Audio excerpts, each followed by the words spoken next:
पाओगे, बस यही मेरी माँ ने सिखाया हाँ, है। नहीं ठीक है वो तो, क्योंकि ये है ही जैन हाँ, धर्म ऐसा ही है कि यहाँ पर जो भी व्यक्ति देखो, जो पहले के जब अकलंक निकलंक थे ना, तो वो अकलंक निकलंक बौद्ध गुरुओं के पास पढ़ने गए थे, तक्षशिला में, नालंदा में। तो वो बौद्ध गुरु के पास पढ़े, तो बौद्ध गुरु क्या शिक्षा देते थे अपने शिष्यों को, कि हाथी के पैर के नीचे कुचल कर मर जाना, लेकिन जैन मंदिर के नीचे से भी मत निकलना, ऐसी शिक्षा देते थे। अच्छा। क्यों? क्योंकि ये जैन मंदिर के नीचे से निकला और वहां पर स्वाध्याय चल रहा है, पाठशाला चल रही है, इसके कानों में आवाज आ गई, तो ये तो उन्हीं का हो जाएगा, जैनियों का ही हो जाएगा, तो जैन बन जाएगा ये, तो उनकी अच्छा। बात ही मत सुनो। ऐसा, ऐसे शिक्षा देते थे बौद्ध गुरु। क्यों देते थे ऐसा? क्योंकि वो भी जानते थे कि असली और सत्य जैन शिक्षा धर्म, तो जैनियों के पास ही है, जैन जैन धर्म में। धर्म, जैन शास्त्रों में ही है।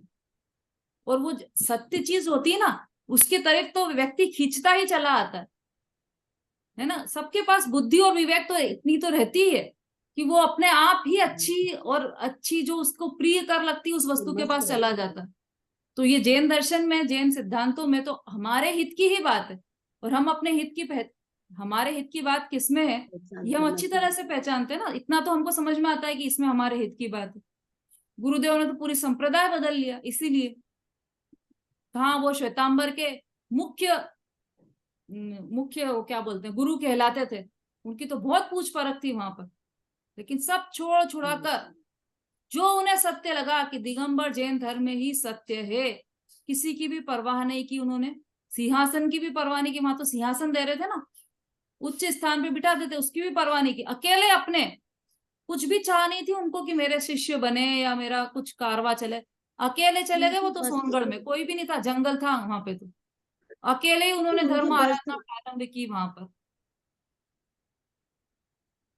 उनको सत्य लगा तो वो सत्य के पंथी आगे किसी को भी नहीं देखा उन्होंने। हाँ बोलिए।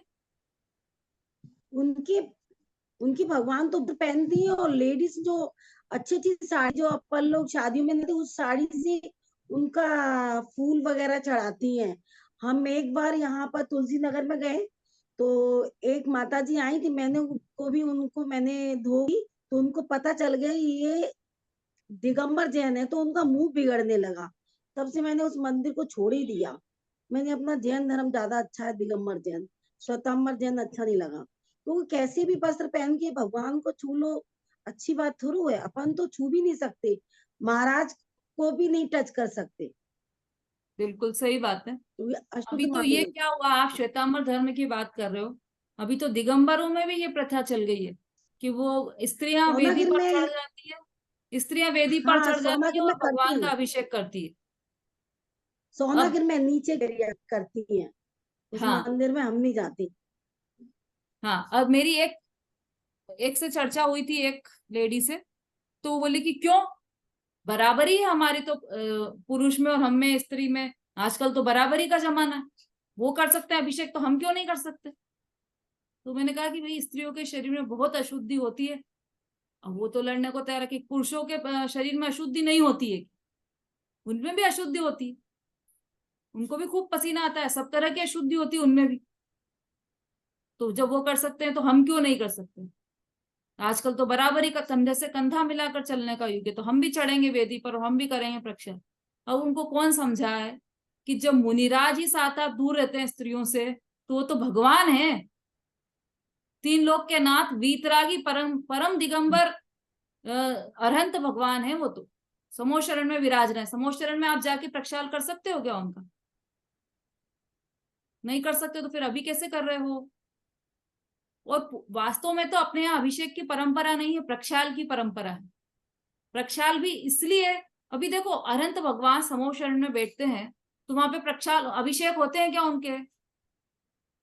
अपना विवेक लगाओ कि उनके तो कभी भी नहीं होते। अरे मुनिराज को अस्नान व्रत रहता है, अभी 28 मूल गुणों की चर्चा में आने वाला है। मुनिराज अस्नान नाम का उनका व्रत रहता है, वो कभी भी स्नान नहीं करते। मुनिराज, इसी संसार में रहते हुए मुनिराज स्नान नहीं करते, तो आप भगवान भगवान किसे स्नान करेंगे? करते ही नहीं है वो तो समूह शरण में बैठे हैं वो तो फिर हम क्यों कर रहे हैं अभिषेक? कि हम अभिषेक नहीं कर रहे, प्रक्षाल करते हैं। प्रक्षाल कैसा? प्रक्षाल क्यों करते हो फिर आप? उनका प्रश्न ये आया।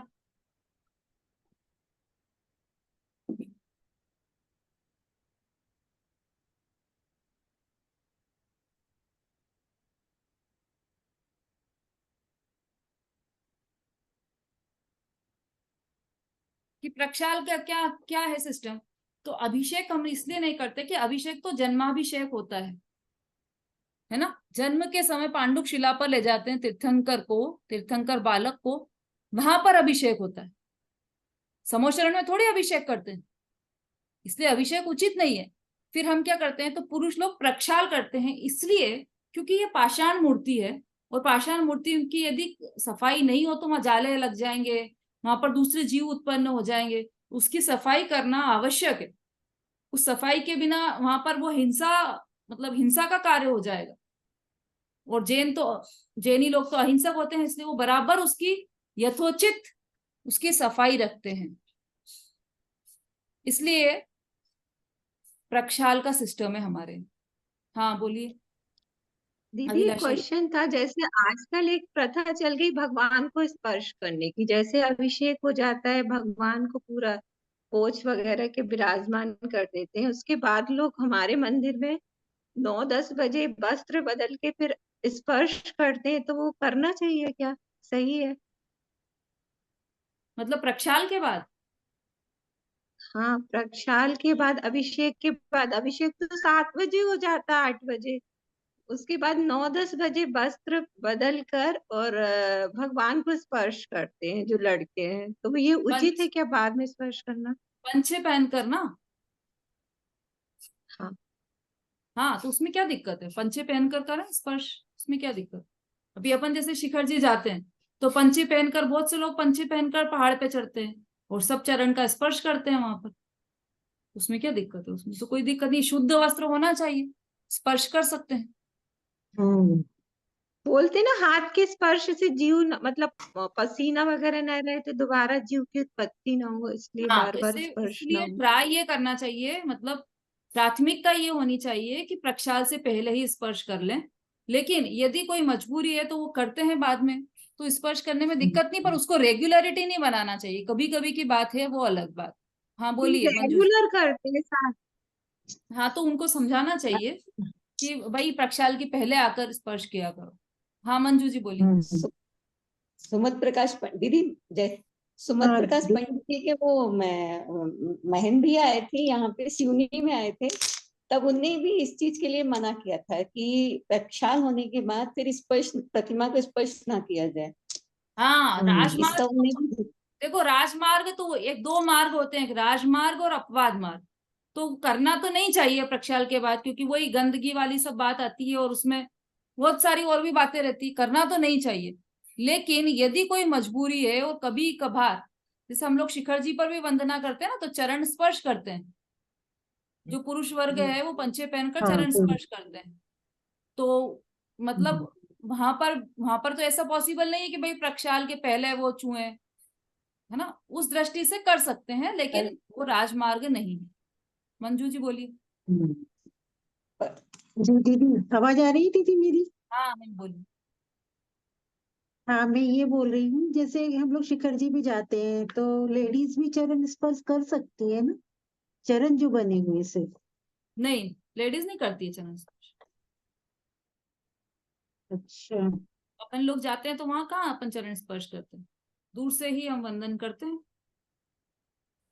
तो ये तो महाराज जी बीस का एक बार सुना था मैंने। अभी देखो आप क्या हो गया है आजकल, कि हम्म। 20 पंथी परंपरा मिक्स हो गई है बहुत सारी जगहों पर। और ये 20 पंथी परंपरा है कि लेडीज स्पर्श कर ले, लेडीज प्रक्षाल कर ले, हर गीला नारियल चढ़ा दें। ये सब 20 पंथी परंपरा है, वो सब इसमें मिक्स होती जा रही 13 पंथी परंपरा में। शुद्ध दिगंबर 13 पंथी आमनाय में स्त्रियां चरण भी स्पर्श नहीं करती, क्योंकि वो वही बात है, मुनिराज को स्पर्श नहीं कर सकते तो हम भगवान को कैसे स्पर्श करेंगे। और वैसे भी देखा जाए तो जो जिनके चरण है वो तो बन गए हैं सिद्ध, और कहाँ पर विराजमान है सिद्ध भगवान? सम श्रेणी में विराजमान है, जहां पर चरण है उनके, उसी वहीं पे ऊपर जाकर विराजमान है सिद्ध भगवान। तो उनका स्तवन, उनका पूजन करते हैं हम, तो वहां सिद्ध भगवान को ऊपर देखकर पूजा करते हैं। सिद्ध भगवान तो ऊपर है, उनका स्तवन करते हैं। चरण तो एक सूचक रूप से रख दिए गए हैं वहां पर, कि इस स्थान का द्योतक है कि इस स्थान से सिद्ध बने। सरिता जी। दीदी मैं ये बोल रही थी कि कभी कभी आप स्वामी जी के प्रसंग भी बताया करें, उनके बारे में थोड़ी, कभी कभी ऐसे टाइम रहता है तो स्वामी जी के बारे में कुछ कुछ प्रसंग है, जैसे योगल जी बाबू जी के बारे में, ऐसे हम लोग को तो पता नहीं ज्यादा, आपको पता होगा तो हाँ, थोड़े छोटे छोटे जैसे अवसर आएगा अपन करेंगे। आज तो समय हो गया अपना, है ना, ये इसकी चर्चा और कल करेंगे। एशना ईरिया समिति की आप लोग भी सब अपना अपना पढ़कर आए। अपने शहर में जो भी विद्वान है उनसे फोन से पूछें कि कहाँ पर मिलेगा ये प्रकरण मुझे, वो पढ़कर आए आप सभी लोग, ईरिया समिति के बारे में और समिति के बारे में, है ना। कल इस बारे में और चर्चा चलेगी हमारी। हाँ, भजन किसी ने तैयार किया है क्या? मोक्ष मार्ग प्रकाशक में है क्या दीदी? अब आप सर्च करना, ये तो होमवर्क है आपका, आप यहीं पे ही कर लोगे क्या उसको हल? हाँ जी, भजन किसने तैयार किया है? दीदी आज तो कुछ टाइम हो गया, 4 बजे, पौने 4 बज गए। हाँ चलिए। जावाणी के ज्ञान से सूझे तो कालो वाणी बोलिए जिनवाणी माता की जय।